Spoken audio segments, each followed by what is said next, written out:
देशाला पहिलं ऑलिम्पिक पदक मिळवून देणारे खाशाबा जाधव राष्ट्रीय कुस्ती प्रशिक्षण केंद्र कराड तालुक्यामधल्या गोळेश्वर या त्यांच्या गावी उभारण्यात येत आहे। शासनाने निधी देऊनही गेल्या 4 दशकांपेक्षा अधिकचा काळ जागेचा प्रश्न न सुटल्यामुळे कुस्ती प्रशिक्षण केंद्र उभंच राहिलेलं नाहीये।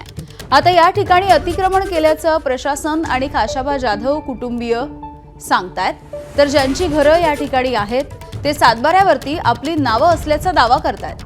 त्यामुळे हे नागरिक प्रशासनाच्या कारवाईच्या विरोधात रस्त्यावरती उतरलेत।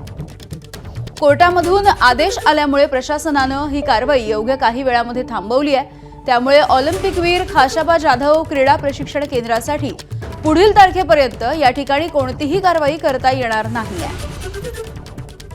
गेली 4-5 वर्ष झालं या जागेबद्दलची जी कोर्ट केस होती ती शासनाकडून त्याचा निकाल लागलेला असल्यामुळे आम्ही अतिक्रमण काढून तिथे पुढे बांधकामाची सुरुवात करणार आहोत। परंतु आज अचानक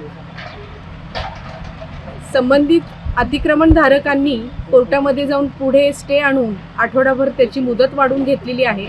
याच्यानंतर जे काही कोर्ट सांगेल किंवा जे वरून आदेश येतील त्यानुसार आम्ही पुढची कार्यवाही करू। एबीपी माझा, उघडा डोळे बघा नीट।